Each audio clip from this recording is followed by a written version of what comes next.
If you haven't heard about Anchor by Spotify, it's the easiest way to make a podcast with everything that you need all in one place. Let me explain. Anchor has tools that allow you to record and edit your podcast right from your phone or computer. When hosting on Anchor, you can distribute your podcast on any listening platform like Spotify, Apple Podcast, and many, many more. It's everything that you need to make a podcast all in one place. And best of all, Anchor is totally free. Download the Anchor app today or go to anchor.fm to get started.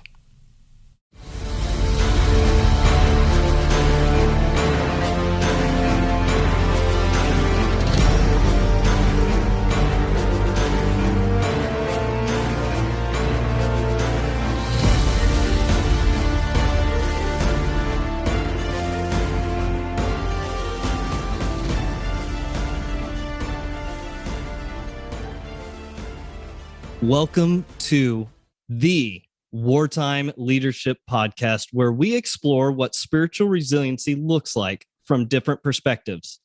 We often focus on the physical, emotional, and social areas of resiliency, but often neglect the spiritual pillar. This looks different for everyone. We will be exploring what spiritual resiliency looks like in the lives of our guests, who are people from all different walks of life. Tonight's episode is sponsored by Success Draft, where we help you transform your dreams into drafted plans. Head over to successdraft.com to get started on your future today. This week's episode is Cindy Costley. Cindy is an allergy, mast cell wellness coach, trauma survivor, author, entrepreneur. She's starting a podcast here really soon. She has been coaching individuals and helping them make powerful life changes ever since obtaining her bachelor degree of science in dietetic. Oh my goodness, I cannot even say that. Please help me out, Cindy. Dietetics. You were close. Oh my goodness, I was so close, but so far behind. It is so wonderful to have you here today. Why don't you just tell us a little bit about yourself? Thank you, Nathan. It's just wonderful to be here today. I really appreciate you having me on your show. I think the message you bring to your listeners is really fabulous and important. So good for you. A little bit about myself. That's a loaded question. I will say that I can just talk a little bit about my background leading up to me being a wellness coach, relating to people, helping people with allergies and mast cell issues. It all began for me, Nathan, when I was 15 years old, and I suddenly broke out in rashes from neck to toe and became allergic to everything pretty much in the world. I was allergic to almost all foods, all chemicals, most plant life, all animal life. And it was like a complete turnaround. I went from riding horses and eating anything I wanted to being completely limited to everything. And for 34 years, I just lived that life of being allergic and going to doctors and getting shots and trying the holistic ways to try and heal myself, as well as the Western medicine. And finally, at age 48, my body had kind of had enough. And it said, I am done. I can't do this anymore. And I had an allergic reaction to a lake. My family and I had gone water skiing, and I was in the lake water for about 6 hours, playing in and out all day long, and ended up in the emergency hospital. And my body, I never recovered from that allergic reaction. I, at that point, then had an allergic reaction to every single thing, every person I was around. Ended up totally isolating myself in my home. And I found out about a year and a half later, after seeking out a functional medicine doctor, that all of my allergies were caused originally from childhood trauma. And I just decided I'm diving all in and I'm going to heal this. And I went down a really amazing healing journey for about 6 years, where I healed all the trauma and healed basically every aspect of my life, including the allergic reactions. And wow.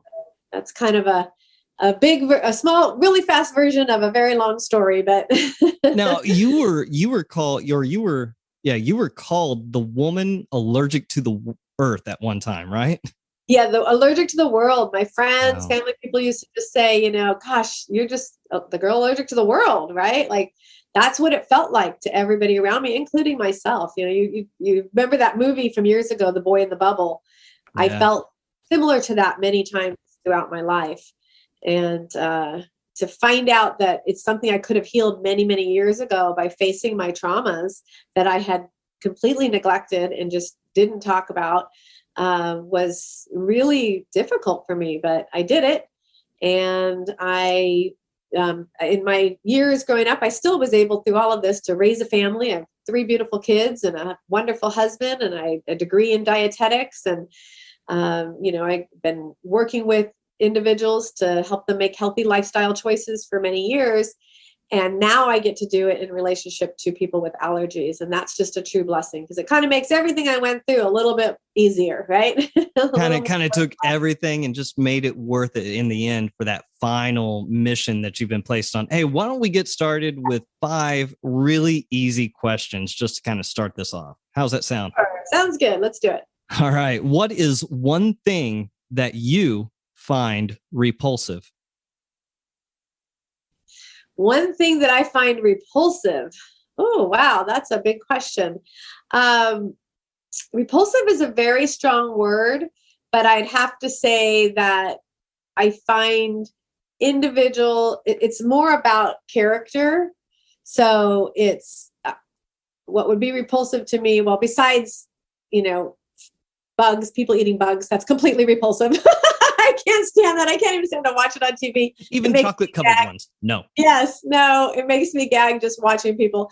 But in terms of people and what initially comes to my heart when I hear that is people that are taking advantage of others. And I just really struggle with that. We all have, life is hard enough as it is not to have to meet somebody that's, taking advantage of a disabled, anybody, in general. So that is repulsive to me. Yeah, absolutely. No, I get that 100%. So what is one thing in your online shopping cart that you have not bought yet? Okay, you kind of broke down, so I didn't hear it. One thing in my online shopping cart that I what? That you have not purchased yet. Ooh, I have something in my shopping cart right now that I'm super excited but haven't purchased, and that is some really cool summer shoes. Yes. Can't wait for the summer to start and to get my spring wardrobe coming in. Well, that is a good thing. We'll go with that. What do you love about what you do now, your career? Oh, everything about it. Everything about it. I love that I can give a solution to people that are suffering like I used to suffer. I love that I get to work with people that are so tired of being tired and sick, and they are just ready for something new and different and willing to dive right in and heal their life. And I get to support them in that journey.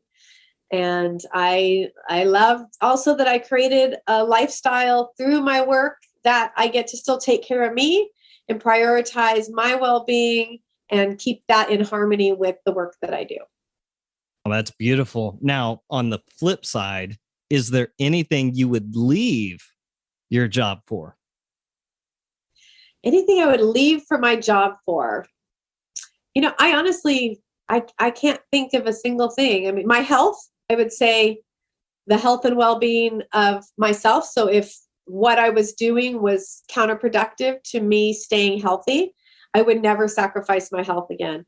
I spent many, many years working too many hours in jobs that were really high stress, and it impacted my health in a negative way, and I will never do that again. So yes, if my job ever got to that point where it was affecting my health in a negative way, I would stop doing what I'm doing.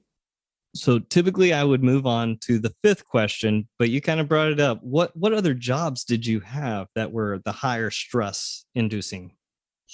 Yes, I had a couple jobs. So right after graduating with my degree in dietetics, I worked for the American Diabetes, and I worked for another large company that I won't mention because I don't love the way I was treated from them. And so I'm not going to give them any credit. But I got to help people with their dietary issues and challenges. And that was really great, but high stress in that I was raising three kids. I had a lot of my own health issues at the time with all the allergic reactions, and I was working full time, and I never really stopped to take care of myself. So the stress came from a high impact job, and then, in conjunction with me not taking care of myself. Prior to that, prior to this job now, to getting sick, I also started my own business. And that's where I started doing some coaching and supporting youth as well as adults. And that business really is kind of what took me down, because I was working a good 12 to 14 hours almost every day for about 10 years. And that is what I will never do again. I sacrificed. My kids had grown. They were out of the house. I couldn't blame them anymore. It was all about me just really trying to build this big business. And I did it at the expense of time with my husband and of expense of my own health and well-being. I understand that 100%. So who is your favorite superhero? My favorite superhero is just definitely Wonder Woman. She's my hero. I love her. I love her character. I love her compassion and her just her strength. And throughout my healing journey, I thought of her often. I put myself into her place, and I said, if she could do it, I could do it. So she absolutely. Wonder Woman is definitely my hero. And it's that lasso of truth, right? Right. That's right. Lasso of truth and blocking it out, right? Now, as a husband, the lasso of truth, that stretching of the truth, I think that's where I get in trouble, right? Yeah. I think as humans, we can get in trouble with that, right? Absolutely. All right. Hey, so everything that you've been through, the different companies that you have kind of worked through, can you kind of give us just a little bit more of that background that's kind of led you up to this point, like what it was health-wise and other things that kind of created who you are as a person? Yeah. One of the interesting things about my trauma is that I was never mentally or emotionally affected by my trauma. So I lived my life very positive, very happy, grateful, feeling like I made it through some things. And my traumas were very extreme. I had, I don't know if you want me to get into them or not, but I had a 6-year-old trauma, and then a 14-year-old and a 15-year-old, very big, very difficult traumas for that age. And I just thought I got away with it unscathed, because what happened is my body took it all on. So instead of me being depressed or having anxiety or, masking the pain of the traumas from drugs and alcohol, instead my body said, I'm going to protect you from the world by making you allergic to the world. So I think in a way, even though I didn't tie that I didn't tie the allergic reactions to my trauma for 34 years, I think in a way it served me, because I always kept a positive attitude. And I was always able to say, well, I know that I'm suffering, but so many other people have it worse. And I was able to really just push through all these very, very, very serious allergic reactions that I had throughout the years. And that built some strong character and strong resiliency in terms of my ability to just, pick myself back up and keep going after every knockdown. Because basically anytime I had an allergic reaction, I would be down in bed, and my family would jump in and say, okay, we got to take your kids here. We got to do this. And they would just support me fully until I would get well. And it often took 2 to 3 days, up to 2 weeks. And then I was back on my feet again. And I did this on and off, on and off, on and off my entire life. So as I was building my business, and as I was, training employees, I recognized that I can't do all of it all the time. And this support team that I needed to be able to count on when Cindy was down, I needed my business to still thrive, right? So I was able to take everything that I had kind of accomplished, if you could call it that, by suffering from allergic reactions into the workplace, and really build a strong team that could keep the business or, my job going when I was down and out. Does that make sense? Oh, it makes absolute sense. And I think one of the best things that you said during that whole deal was your body was basically saying, I'm going to protect you from this world by making you allergic to this world. Yeah. That's profound. Yeah, that's exactly what happened to me. And I basically, every single thing that was in my surroundings, everything that was in my digestive system during those traumas, I became allergic to. So everything within any of my senses, anything I smelt, I felt, I heard, all became triggers for allergic reactions over the next so many years until I healed the traumas. Wow. Well, you just walked us through, the fact that you built a business, that you went through all you're a mom, you're a wife. Kind of describe your leadership style, like how you have led through each of those different types of styles. Yeah, I would say my leadership style is transformational. It's very important for me to lift others up, help stretch them outside their comfort zone and find their power and their strengths. And in doing so, they got to take on more than what they even felt that they were possible. So even my kids, I used to tell them growing up when they would complain about why I was pushing them so hard, I said, if I don't hold you to your highest standards, who will? Right. And that is how I took it into my job as in terms of my own employees and people that I worked with was, I'm going to hold you to your highest standards because you deserve that. You deserve somebody that knows what you're capable of until you can see it for yourself. And that's really how I led all throughout my life. Right now, I have a business that's just me. And that's a completely different perspective than what I've ever done because I've always either had many employees under me in terms of my supervisory positions or, had employees within my company. And so, so transformational leadership is my way to do it. Well, I just like it if I don't hold you to your highest standards. And that means that, it's that internal thing. People have to be aware of what their standards are or what their potential is in order to get there. Yeah. And they often don't know. And so they love that I can see in them what they can't see in themselves yet. But I get to help them see it for themselves and rise to that occasion. Absolutely. Absolutely. So what comes to mind when we talk about spiritual resiliency? I love that term because what comes to mind is my healing journey over the last 6 years. And Nathan, I wouldn't have made it through without spiritual resiliency. It was very, very difficult what I healed. So with every trigger that I healed, my body responded as if it was an allergic reaction, as if it was what would happen when I was actually triggered. So for instance, if we've been doing this desensitization process, and if I was desensitizing to, let's say humidity, because that I was in one of my molestations, I was in humid weather. So I had to desensitize to humidity. So when I would do that desensitization, it would come out in rashes. So every single week for 3.5 years, I was doing these desensitization processes that would actually release the trauma and release the physical reaction out of my body. It was very, very, very physically tough.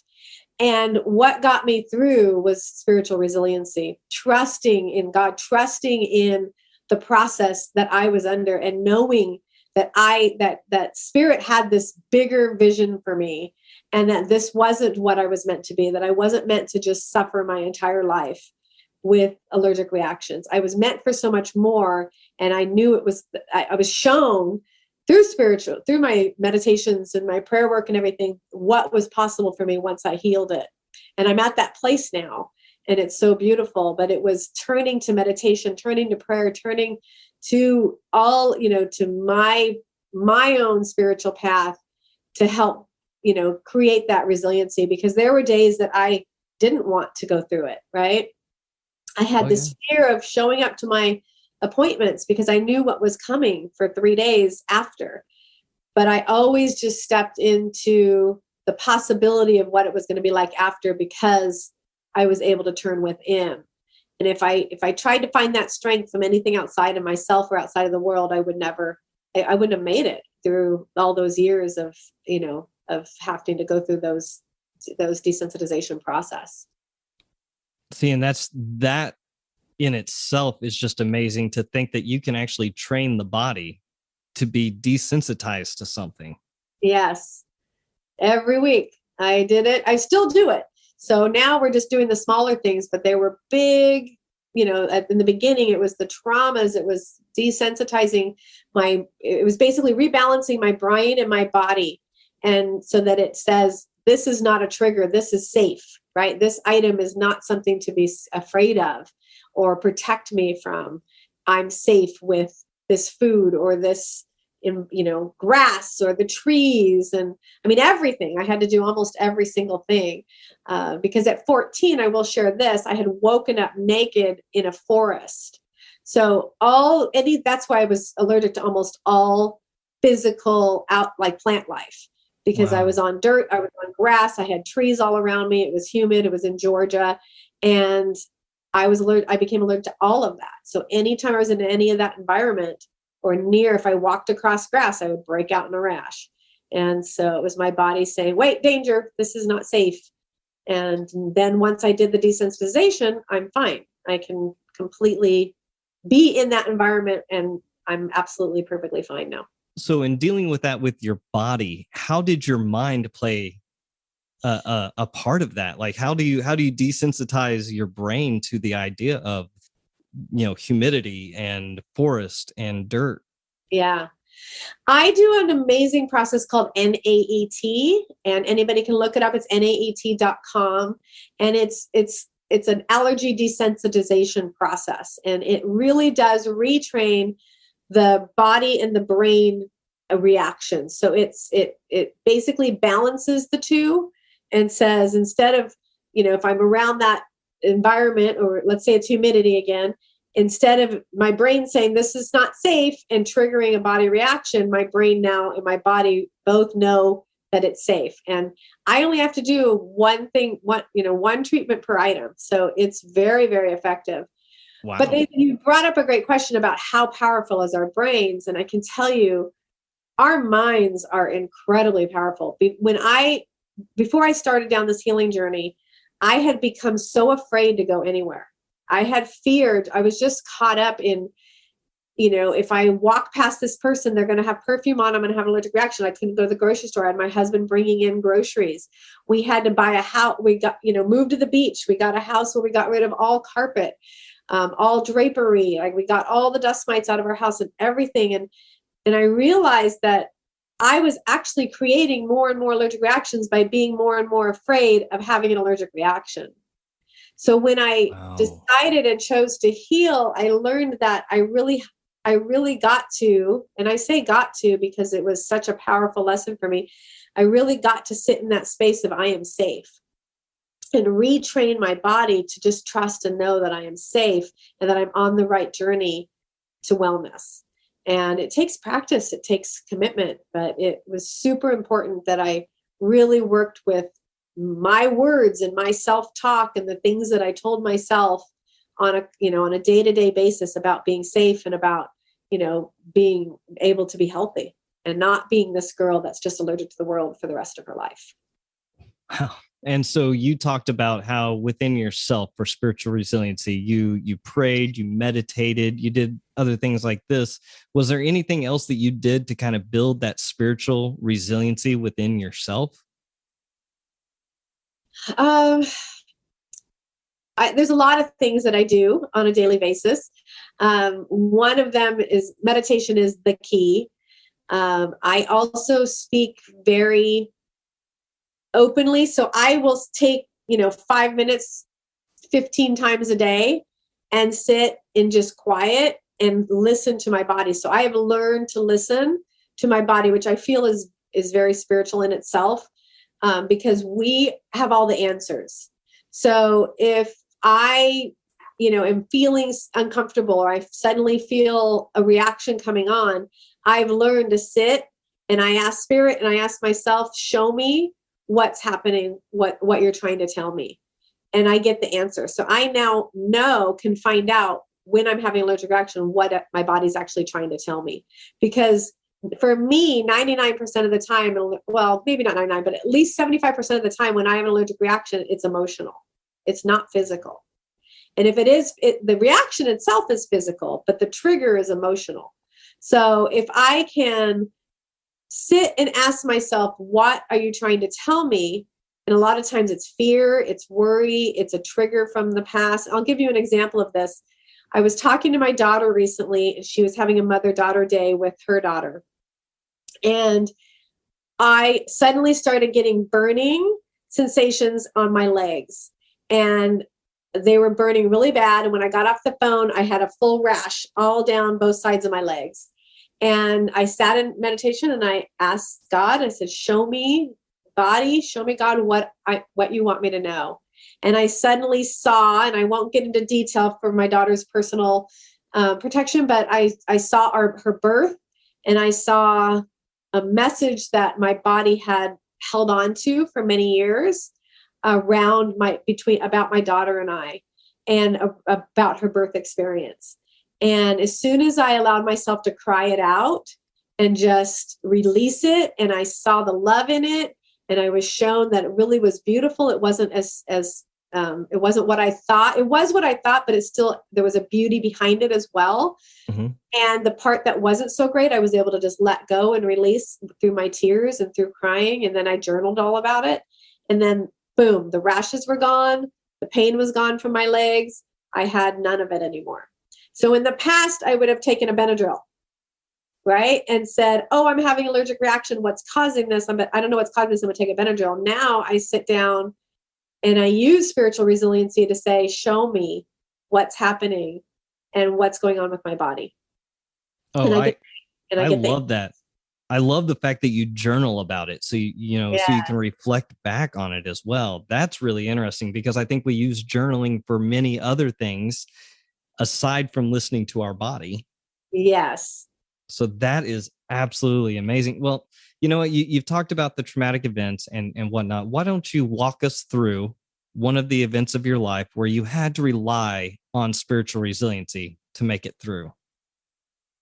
Oh, I mean, I know I've talked about like the last few years, or the 6 years of my healing journey.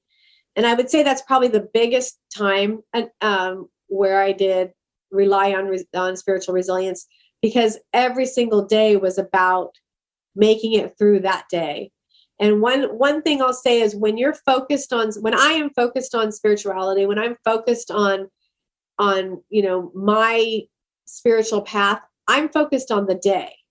I'm not looking at the past and the pain and the suffering. I'm not looking at the future and wanting to be so badly better. I'm focused on right now. And that's what spiritual resilience gets me. And that's what I was able to do for 6 years, is really live in the moment, day to day, because I turned to my spiritual faith to get through it. Another time that I would say, and I'll bring this up, was when I was 24, my father died of cancer. So he had a brain tumor. This man was brilliant.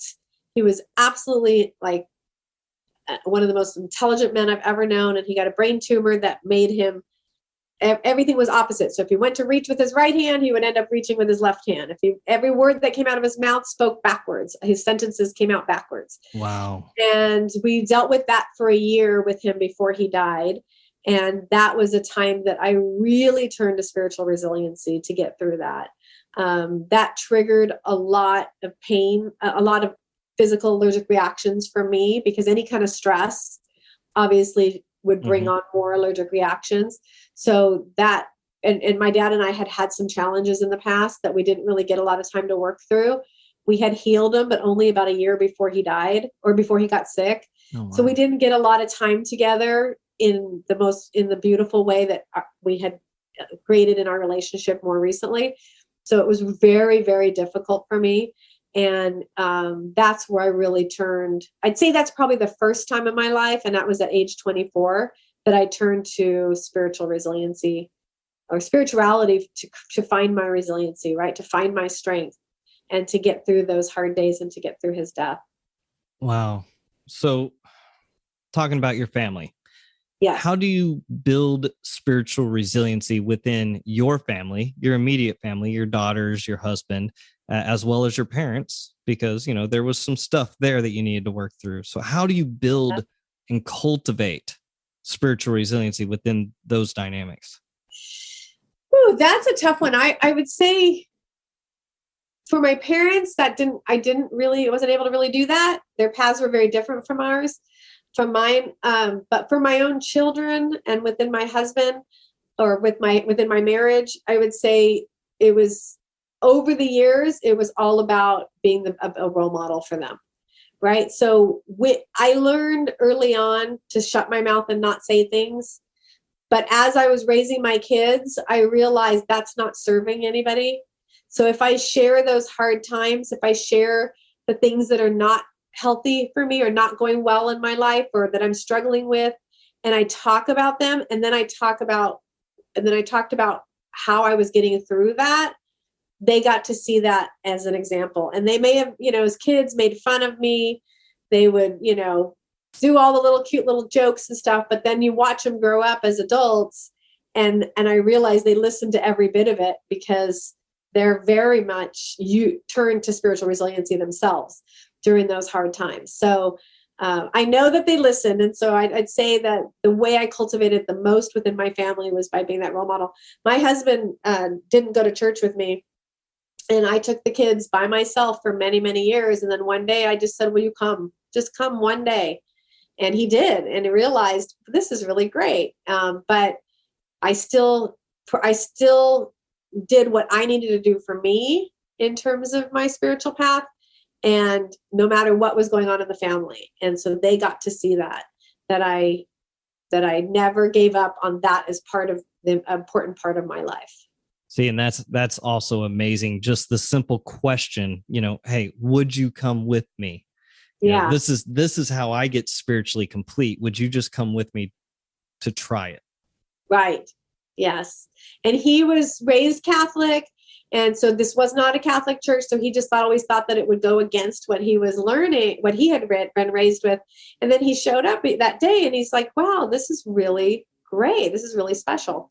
And tonight we actually have a group of people coming over and we all are going to, have a little spiritual powwow together. Oh, I like that. A spiritual powwow coming from Oklahoma. That means a lot to me. Spiritual powwow. I like that. It's fun. We do it once a month.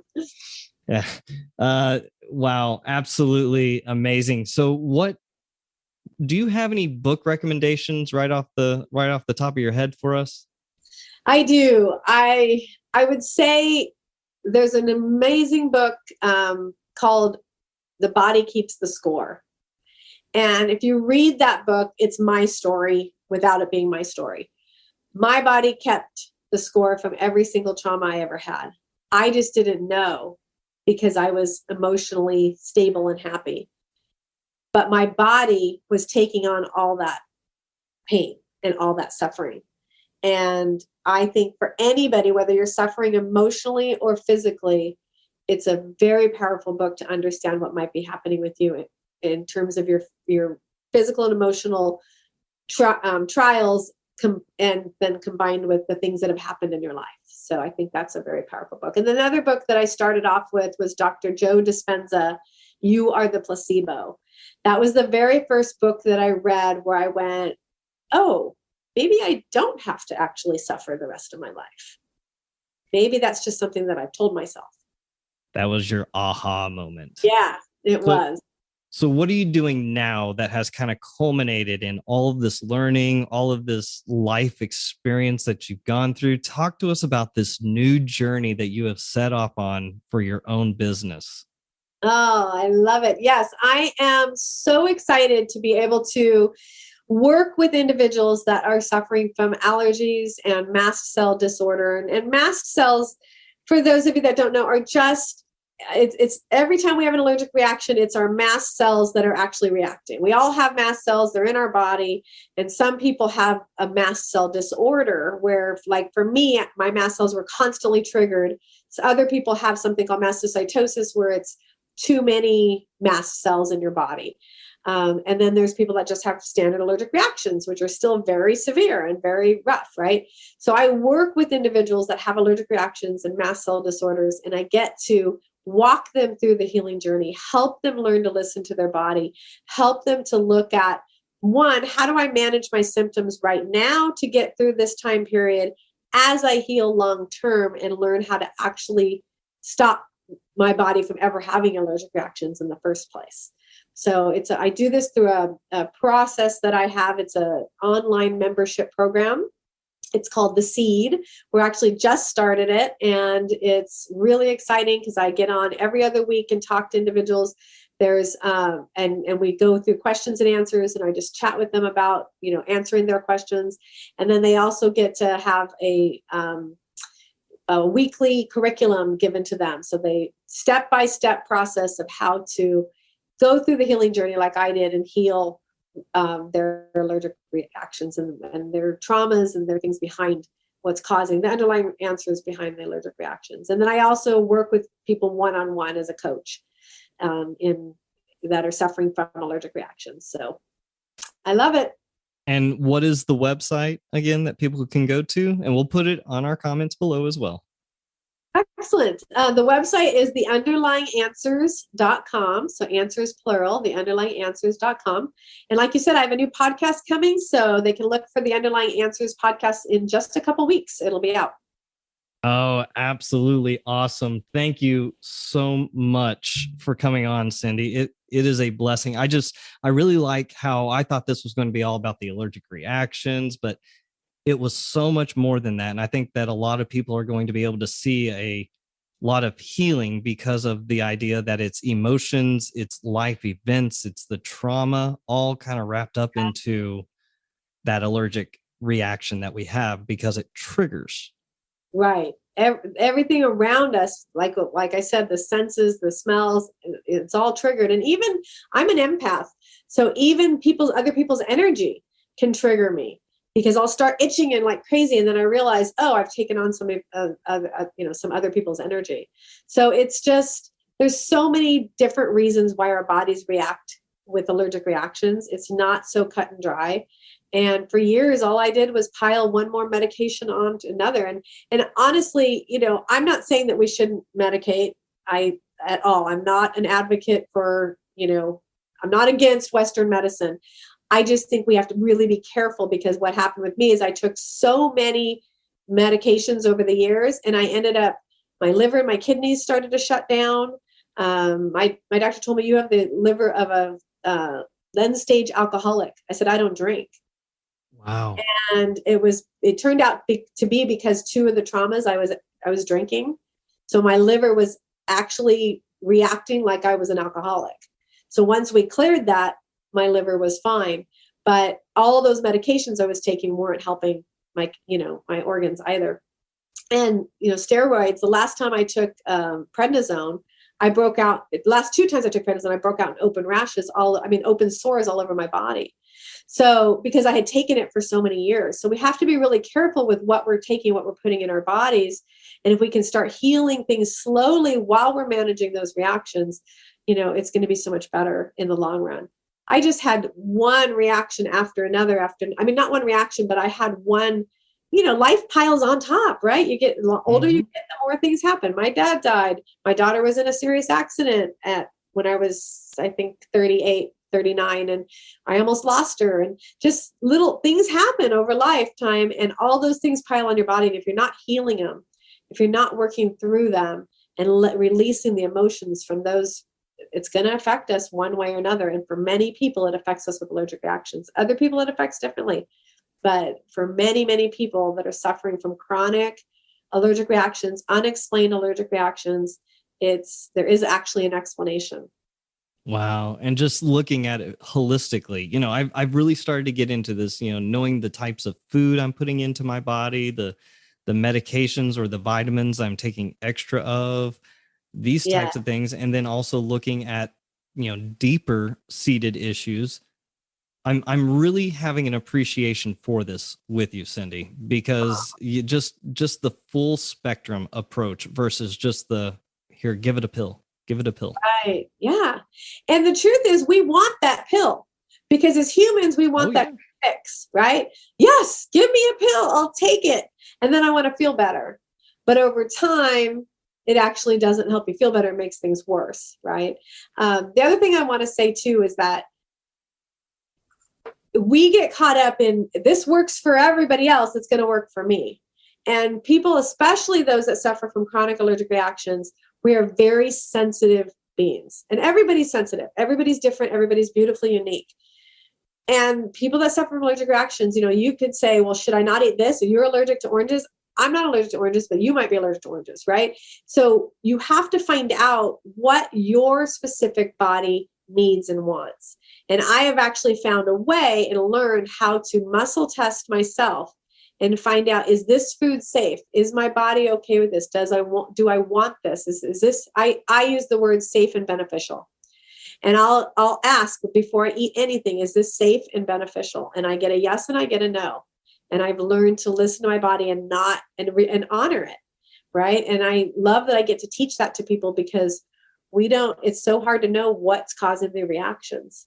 And it's good to have somebody like you, Cindy, that can actually take us through, hey, I've been there, I've done that. I have empathy for you because I've been there. Yes. And to be able to walk alongside and go, okay, well, maybe it's this. Okay, well, it could be. So it's nice to know that there's a coach that can literally coach you through the game of life. Thank you. Yeah, it's a blessing. It's definitely a gift. And it makes all I've been through a little more worthwhile, right? Absolutely. Hey, I'd love the ending if I didn't have to go through this. However, because we're here, I'm glad I went through it because X, Y, and Z. That's right. Yep. Well, hey, Cindy, do you have any final words for us before we get out of here? I don't. I just want to say thank you again for having me on. I love your talk and discussion about spiritual resiliency because it's not spoken about enough. And it's such an important part. And I think when you get down to the nitty gritty and you talk to most people, I think most people's resiliency actually stems from the spirituality. And Absolutely. We just don't talk about it. So thank you for bringing that conversation to the table. Well, ladies and gentlemen, Cindy Costley, Warriors, today's episode is only possible thanks to my friend G. Frazier with 369sounddesign.com. He's the producer of the show. He wrote the intro, the outro. He's the one that has the most difficult job of all by making sure that I sound good. So we are blessed by the entire team here at the Wartime Leadership Podcast. Be blessed.